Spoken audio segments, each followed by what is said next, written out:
You hit her like third round, right? Mm-hmm. That's fun time. That's the problem I'm having coached. I don't get to see some of the people I want to see because I'm doing something.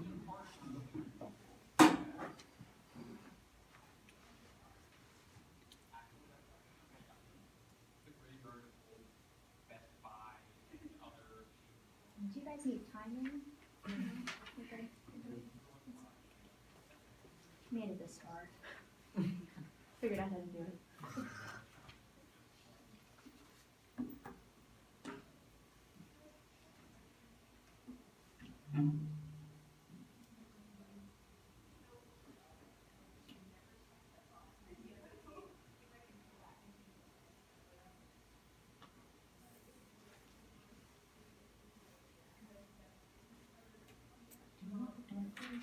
Yeah. I can.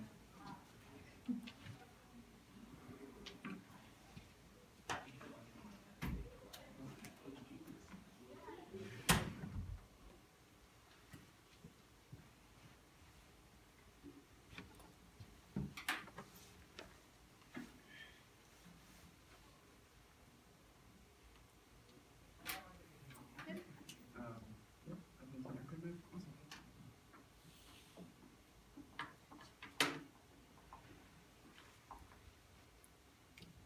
I'm here to defend that resolved the United States ought not provide military aid to authoritarian regimes. Military aid is weapons, money intended for the defense or military or training support provided to countries. Authoritarian regimes are best evaluated by the Economist Democracy Index, but it's essentially a country that concentrates most of its political power in a part of government that's not responsible to the people. I value sovereignty with a criterion of self-determination. I have 3 contentions, and the third contention will be most of my impacts for the case.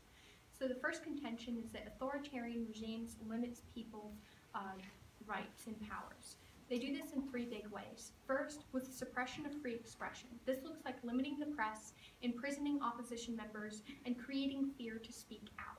Secondly, by limiting democracy. This looks like rigged elections, coercing people to vote for a ruling party or for the only party that exists, and often they lack checks and balances. And third, it looks like violating some civil rights. That means discrimination against minorities, and it means punishing certain traits. The result is that people struggle to have the ability to realize self-determination in the authoritarian regimes. Second contention, military support enables the authoritarian regimes from continuing. So giving military aid to authoritarian regimes allows them to stay in power, and it does 3 primary things. First, it gives them the ability to enforce laws. This means that the discrimination that they try to enforce and trying to basically coerce people to vote one way or to act one way is able to happen because they have the police forces necessary and because they have access to weapons. Secondly, it prevents people from uprising. When the central government has military weapons, it means that it's almost impossible for a group of regular people to have any real impact on the government or to overthrow an authoritarian regime pretty much without regard to how large that group of people is, because they simply don't have access to the same weapons that the regime will have access to when the United States is providing weapons. Third, authoritarian regimes must have power to operate. They basically operate on fear and trying to remain in power. Without the military means to remain in power or to create fear in the country, they no longer will exist. Okay, third contention, why the United States specifically should end support of the authoritarian regimes, in other words, end giving them weapons. 2 reasons. First is that it violates the sovereignty of the people. By giving the countries weapons, it's taking away people's ability to decide for themselves how their country is going to look, and by doing that, it's taking away their sovereignty within their country. Secondly, though, it limits United States ending the support will limit the government's access to military. This happens in 2 ways. First, there's countries who see the United States as a world leader and generally like to follow the United States when the US makes policy decisions. That means that likely a lot of European countries will also decide to follow by the same moral standards set by the United States, just because they do that in pretty much everything. But secondly, why can't these countries just get weapons from other superpowers? Well, most of the time, the reason that countries like China and Russia and the United States end up giving weapons support to authoritarian regimes is so that they can have, one, influence in the region, and two, fight proxy wars with these other great superpowers. As soon as the United States no longer has the same influence in places like the Middle East, it means that China and Russia have a lot less incentive to try to build influence there as well. And they won't have need to fight proxy wars, which means there's going to be substantially less weapons support going to authoritarian regimes in general. So how does this all uphold self-determination and sovereignty? When I'm talking about sovereignty, what I mean is more about an individual person's ability to have some control in their country and to have some control over the direction of their country, which is a somewhat non-traditional use of that word. The self-determination is a criterion for upholding that because essentially, at the point where people cannot decide what happens in their government and they don't have any ability to influence their government, that means that they're not able to act as sovereign individuals. And so for those reasons, the United States should not provide military aid to authoritarian regimes. Thank you.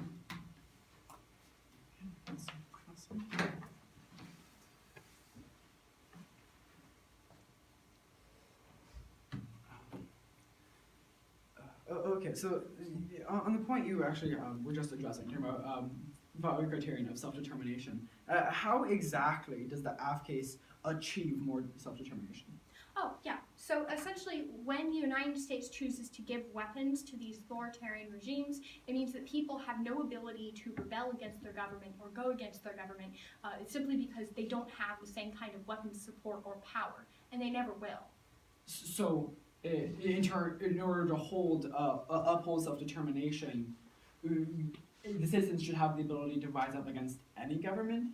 Is that? So the difference between authoritarian regimes and when we might talk about a democracy or supporting a democracy is that in a democracy, the people are, at least by proxy, through electing representatives, making decisions about the direction of their country and what the country is going to do with those weapons. The difference is with authoritarian regimes is that people don't have access to that power. And so when you're giving weapons to a country, you're not giving weapons that the people have any kind of authority over or control over, which is the difference between democracy and authoritarian regimes. Okay, so also, to upholding self-determination, then would a democratic state in the end uphold your values even more? If authoritarian states change to democratic states, would that uphold your values even more than just a current authoritarian state? If they were to become real democracies. Pretending to be a democracy on the world stage is not the same thing, and I think that's likely what you're going to be running in your case. Okay. So could you go back over your talking about your incentives for notably China and Russia to get involved with aid? Okay, so essentially what I'm saying is right now, China and Russia and the United States are all basically, when one of them goes into a region and supports one government, gets support, then the other two feel pressured to do the same. And that's there's especially contentions between the United States and Russia and the United States and China, less so between China and Russia. And so at the point where the United States doesn't have basically proxy control over an authoritarian regime, at that point China and Russia have less of an incentive to try to do the same with nearby countries. Okay, well then applying that logic in general, how would you explain U.S. intervention in Latin America, where no other real superpower has gone there?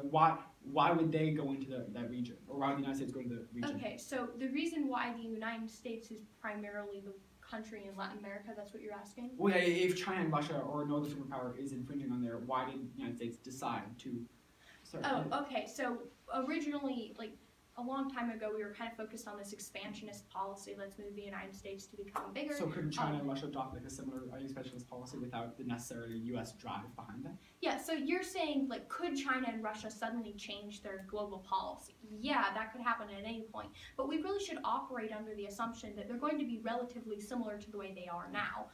And we change our policy in reaction to them changing theirs as well. I have 5 minutes of downtime. I'll run some of it starting.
Okay, I'll end it there.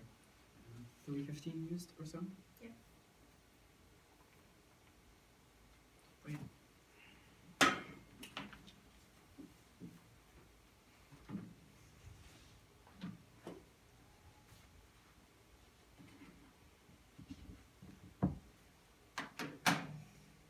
I'm proud to support the neg on today's debate. I agree with my opponent's definition, so I'll just jump right in my value. My value in today's debate is the duty of government. The first and foremost responsibility of a government is to its people. Locke and many other political philosophers agree that the primary duty of government is to protect the well-being of its citizens. Each nation is created by and for its own citizens. No nation has been created for the intent purpose of aiding people elsewhere. In this round, the fulfillment of the US government's primary duty to protect its citizens must be the most important goal. My value criterion in today's debate is realpolitik. Realpolitik is a system of policy that is based off of pragmatism, or not ideology or morality. Realism recognizes that there is no international governing regulatory body. No governing or regulatory body. Each nation acts practically with full autonomy. The United States cannot trust any other nation to act for its benefit. Instead, all we can expect is that each nation pursues its own self-interest through practical means and assumes all the nations are doing the same. Realpolitik puts the interests of Americans first and uses practical means to gain power and achieve objectives. Therefore, during the course of this debate, the primary goal should be the well-being and best interests of the United States citizens achieved through pragmatic means. Condition 1. Aid grants American leverage. Military aid shows the United States to form relationships with other nations and gain leverage. One such example of this is Israel, the largest cumulative recipient of U.S. military aid since World War II, and a crucial ally in the Middle East. Since 1946, the United States has provided Israel with $143 billion in aid, and in return, Israel has provided an avenue for the U.S. to further its policy goals in the Middle East. According to Stephen Zunes of the Institute for Policy Studies, these include, quote, preventing victories by radical nationalist movements in Lebanon and Jordan, keeping Syria, for many years an ally of the Soviet Union, in check, and assisting U.S. intelligence services in the Middle East, end quote. Our military and diplomatic support of Israel has given us leverage in the Middle East, and if we were to withdraw billions of dollars from support from our most important ally in the region, we would lose the crucial diplomatic and military support Israel provides. Condition 2. Aid maintains stability. Subpoint A. Balancing regional powers. The United States is able to use military aid to balance competing nations in a region, preventing any one nation from becoming a regional hegemon, or i.e. a nation with overwhelming power and influence. The premier example of this is the twin pillars of foreign policy in the 80s. The U.S. sold arms to Iran for its war in Iraq, while secretly also selling arms to Iraq. The U.S. Was able to effectively reduce the threat either of these nations posed the United States, and the stability of the region was maintained as a whole. All in all, the United States benefits from a stable world, and from a Middle East that doesn't have an overwhelming leader the U.S. cannot control. Subpoint B. Strengthening allies to check enemies. Military aid helps U.S. allies around the world, both securing these nations and putting nearby enemies in check. One example of this method is South Korea's ability to check the power of North Korea. For the majority of South Korea's development, it was regarded as an authoritarian regime, growing into a democratic nation with strong economy through U.S. military aid. Not only has American intervention transformed the third world authoritarian state into one of the most prosperous and innovative economies in Asia, but South Korea has long provided a base for American foreign policy against North Korea. For example, as a result of military aid, South Korea has been able to deploy anti-missile air defense systems, which defend not only South Korea from nuclear attack, but the United States as well, effectively checking the power of North Korea's missiles. The same method of strengthening a strategic ally can be applied today, such as military aid to strengthen Israel and to counter the nuclear threat posed by Iran. Subpoint C. Preventing power vacuums and failed states. The abolishment of military aid would only add to the power vacuum growing in the Middle East as the U.S. has decreased involvement. In authoritarian regimes where U.S. Military aid provides strength and stability, the absence of this aid leaves a power vacuum, a weakened state, and may even lead to the failure of these states themselves. As Mark Lynch, professor of political science and international relations at George Washington University, puts it, quote, a basic functional state which provides security, predictability, and legitimate governance is a necessary condition for politics. The absence of power means that endemic problems will not be solved, from unemployment to sectarian violence to the Syrian civil war, end quote. Furthermore, weak states are a threat to U.S. national security. According to the U.S. National Security Strategy in 2015, quote, America is now threatened less by conquering states than we are by failing ones, end quote. With terrorism, complex humanitarian crises, disease outbreaks, and drug and arms trafficking often accompanying state failure and fragility. Overall, when we value the best interests of the United States citizens and take a pragmatic view at how best to achieve them, the ability to provide military aid for authoritarian regimes is crucial in gaining leverage, forming alliances, and providing the stability that is needed for any nation to prosper. For these reasons, I'm proud to stand on the neck. Now I'd like to go over to my opponent's case, and I'd like to start on her third contention, because she tries to see off the idea that other nations will give aid after the United States supposedly leaves, and I disagree with a lot of her analysis here. But by her idea of saying that China and Russia, for example, are only driven for expansion for the sole purpose, for the sole reason that the United States is already there. Like, only because the competitive nation is there is why anyone tries to expand. I disagree with this. That pretty simply that we can see a lot of examples throughout time of these nations acting and trying to push into regions where other superpowers aren't. Take Crimea for Russia, or the United States was not necessarily involved in that region, and no strong superpower was pushing into there. But rather, they continue expansionist policies into there. And also look at China's expansion into Actually, take a look at Pakistan. Or actually, a lot of that region in southern Asia, where the United States doesn't have as strong of a presence. While because once the United States pulled military aid out of Pakistan, China immediately, within 2 weeks, put aid into Pakistan. China's also been bringing aid into Sri Lanka, south of India, and a lot of regions in the Indian Ocean where the United States does not have as large of a presence. So I strongly disagree that China and Russia are purely motivated by U.S. presence. It also disregards the fact that of how intervention happens at any point. Of if nations are only ever driven to go to somewhere because another nation is there, then what drives the first nation to go there? Like clearly there are interventionist policies going on. Like that first idea.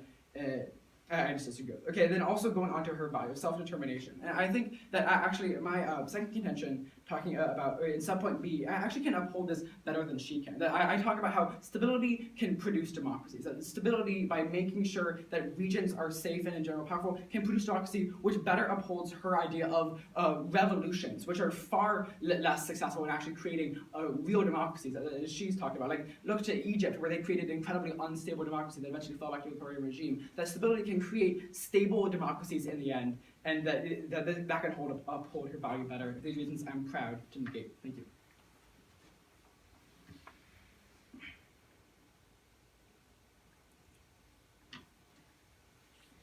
Okay, I want to start with Iraq and Iran. Do you think that was a success?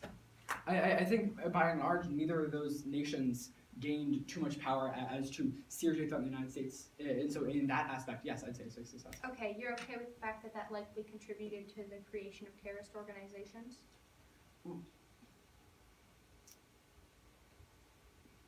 How so? So could you talk about that in more detail? Yeah, the United States intervening in the Middle East caused people in the Middle East to hate people in the United States. You're okay with that? I think in general, military aid has also been used to counter terrorism, but in general, I think it's maintained stability more. But you support the Iraq and Iran decision. Like, from your perspective, that's a good decision. I think it maintains stability more, yes. Okay, let's talk about aid as leverage. Essentially, I'm wondering, why do you care that it's military aid? I think military aid is one of the strongest senses of aid you can give, and by securing a nation, like the example I used in terms of Israel, of securing it. Israel is constantly plagued with existential threats, living in the Middle East as a Jewish nation, and so giving it military aid creates a much stronger bond between nations than any other aid would.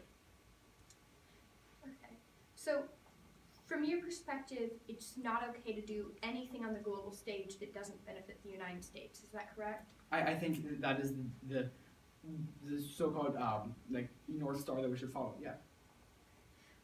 Are you okay with other countries doing the same?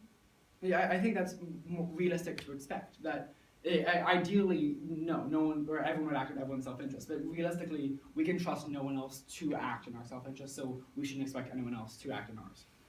Okay. Do you think your policy is going to create long-term allies? I think it can. It doesn't. Acting in self-interest can also include making allies and building together with other strong nations. Like, look at alliances that we have made with nations through military aid. Okay. Would you prefer to have basically like positive outcomes in the short term and the long term? If you had to pick between one. Long term. No more questions. All right, one pen.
to 240.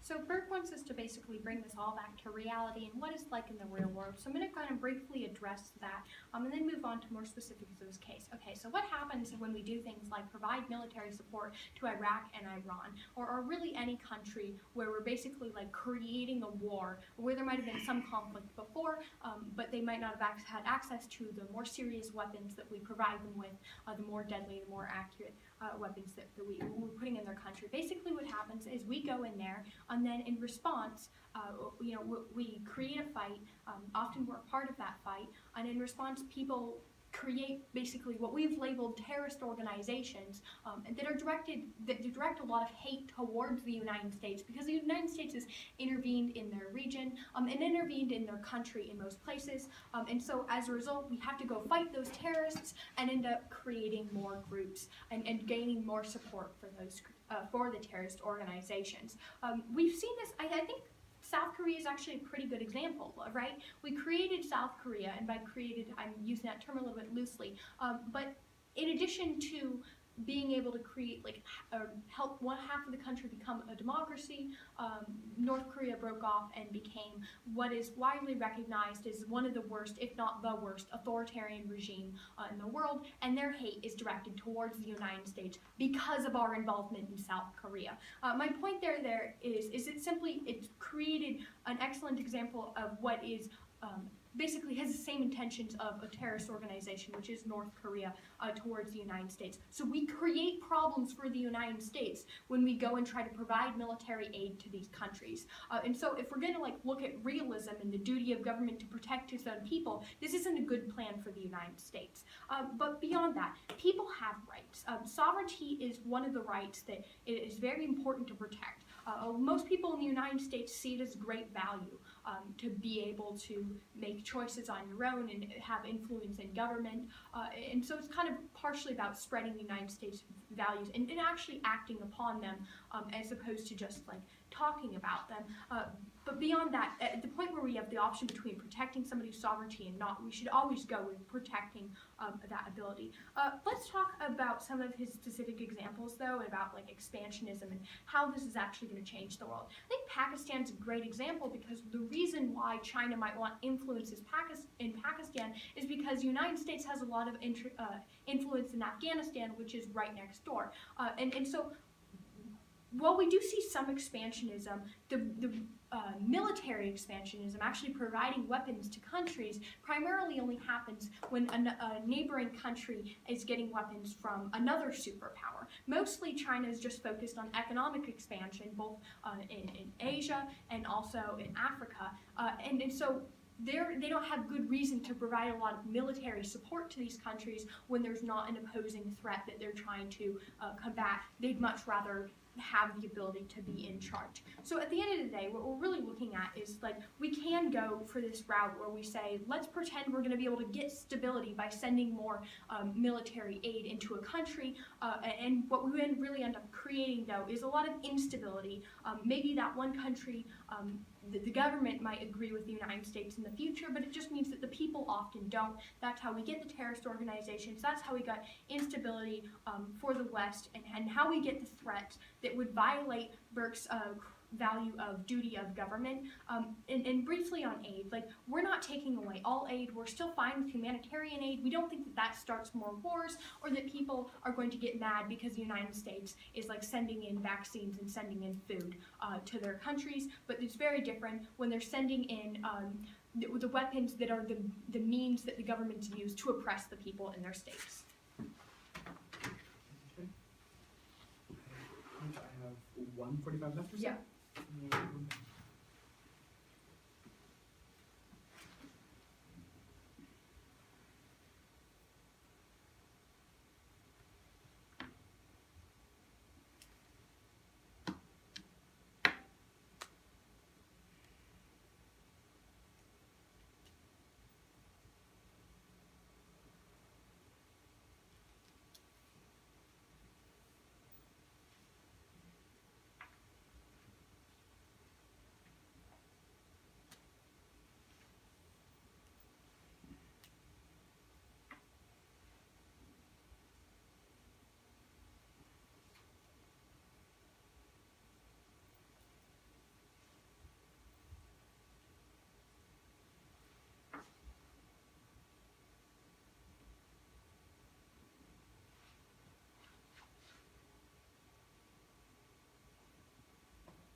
I'd like to address some points my opponent just made, and then really, just some points my opponent did not address, and then also just in the end, just get into why I believe the neg has won today's debate. So first, I'd like to talk about the China and Russian expansionism, just like as a large issue in today's debate. And she says that it's basically just economic, and I think that that this analysis is once again, like I've already said, that I disagree with her analysis that only expansionism isn't purely based upon the need to or the requirement of another nation.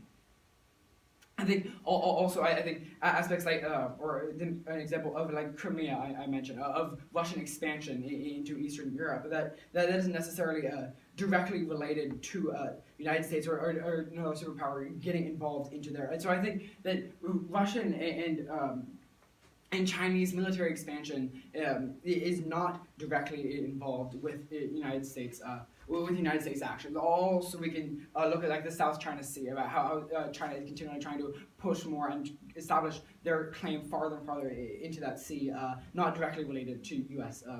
involvement. And so, I think with this, her analysis that's saying to expect that if the United States pulls out, that other countries wouldn't take our place. I think that's the analysis doesn't play out. In that way, like a lot of her harms presented in her case are non-unique, and they'll happen on either side of today's debate. Now I'd like to address some of her main points onto my case. So first of all, she talked about creating a war. Is the way she said it, dealing with my first subpoint, and I think it's important to note that this war wasn't started by the United States. So, like in both the AFLA and NEG world, wars will happen. Like the United States hasn't started, a lot of these wars happened not related to the United States. The United States did not cause them, far from that. But really, the only difference between the AFLA and NEG world when it comes to these is that the United States gets to choose or gets to decide the outcomes. It gets to choose who wins in these wars, and gets to do it in that situation that works best with the United States as a whole. And namely, in the way I talked about a lot in my second contention, that because we have the ability to decide who wins these wars, that we have that power. That means we can do it to serve our interests more. Furthermore, talking about terrorism as an issue. I think that actually military aid has been one of the most substantial steps the United States has taken to trying to combat terrorism in the Middle East. Like look at our aid for Saudi Arabia and also for Israel. That both of those states have taken large steps towards eliminating terrorism. That those steps that likely would not have happened probably like without the United States involvement. That without the United States pushing to end terrorism in those regions, that we are taking that. Military aid is the most substantial step we have taken to actually eliminating terrorism in that region. Furthermore, talking about North Korea, another example she brought about, she said that the United States involvement in South Korea somehow bred North Korea to disagree with the United States. And I think like from since the Korean War, like they were separate states. That isn't necessarily strictly a United States problem that they separated. But also, something my opponent did not acknowledge when talking about this subpoint is that South Korea is, once again, still a democracy today. That the stability maintained by military aid was able to foster democracy.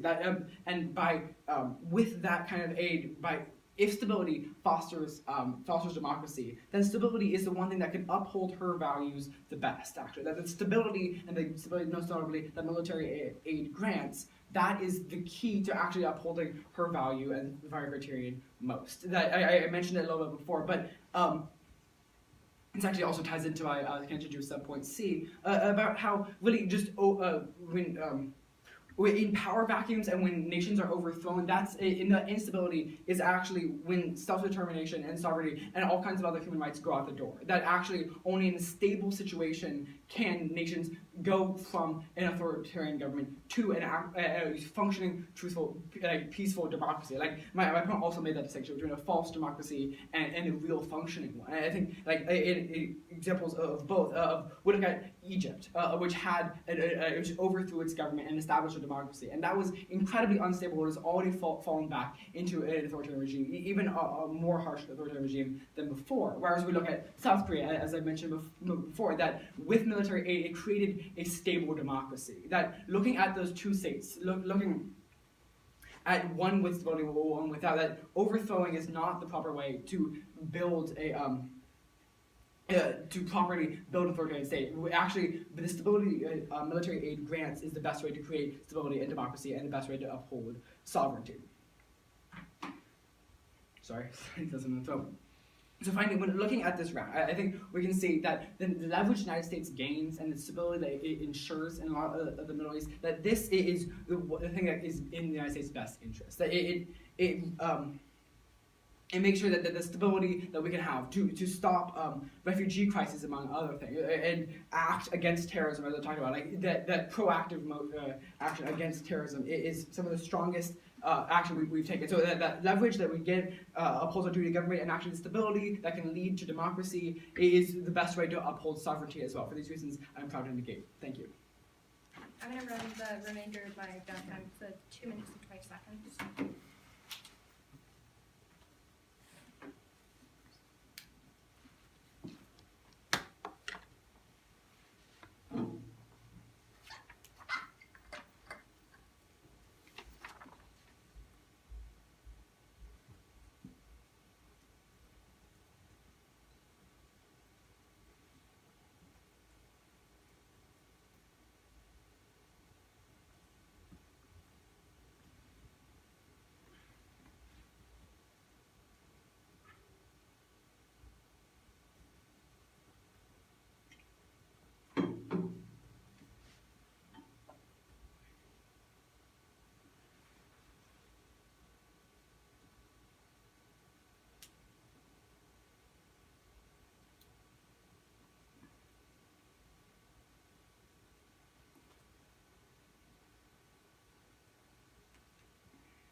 Okay, so we heard a couple of new arguments coming out of that last speech. I'm going to go through some clarifications and then go down to the value debate and what we're really weighing in this round. So clarification. So we're talking about the difference between military expansion versus economic expansion. I'll acknowledge they will expand their economic influence, regardless of whether or not the United States is there, sure, but it's the difference between providing military aid to those countries and basically like starting wars versus not. And we didn't hear any analysis to say that they're not, or they're going to continue to provide military aid. Okay, North Korea hates the United States because of the United States' involvement in the Korean War and because of the United States' weapons support for South Korea. That's how we create an enemy. I think that's a great example of how like the United States creates like a group of people who absolutely hates the United States. and it's how we create terrorist organizations in most of the Middle East. I mean, for every good example of it, Burke can tell you about, like, look at how South Korea worked. Yeah, but we also provide military aid to Egypt as well, and as Burke told you, that didn't work at all. And so it's really not a like universally successful thing. Okay, so essentially, like, what Burke is advocating for is we might be able to fix the government, maybe. Sometimes that happens, sometimes it doesn't. We might be able to gain an ally sometimes by providing this military aid, but it also means that we're getting terrorism directed towards the United States, either terrorism growing in those countries or growing in nearby countries, because the United States is invading those people's homes and trying to influence the region, trying to pick the winners in their fight, and they're not okay with that. And so essentially that's how we get the problems for the United States that Burke is so concerned about when he talks about his realism and his duty of government. Okay, so like stability does not look like more powerful weapons. If you give people weapons that can kill more people, that doesn't make the region more stable. And so when he's talking about like providing weapons to both sides, well, yeah, what that really does though is just kills more people on both sides. And sure, they might not be concerned with the United States, but normally the terrorist organizations that form because the United States does that kind of thing in their regions. So what we're looking to is like Burke's arguing that we should prefer the United States above everyone else and basically like ignore the rest of the world and the rest of the world's concerns. This means ignoring any kind of humanitarian concern we might have. I reject that on principle, but beyond that, like let's look at what we can actually have an impact on today's debate. Either we can try to do what he's talking about, but in that case you would vote against him because it means if we go and like give aid to these authoritarian regimes, it means that the people in those countries who are being oppressed by their government, people in neighboring countries who are at war with that other government are going to hate the United States and will continue to form terrorist organizations. That doesn't uphold the United States' duty of government. Or secondly, we can look to the people's individual interests and their own right to sovereignty and their own right to self-determination. And in that way, we're able to both best protect the United States, but also grant people a right that we think is fundamental just to being a person. Thank you.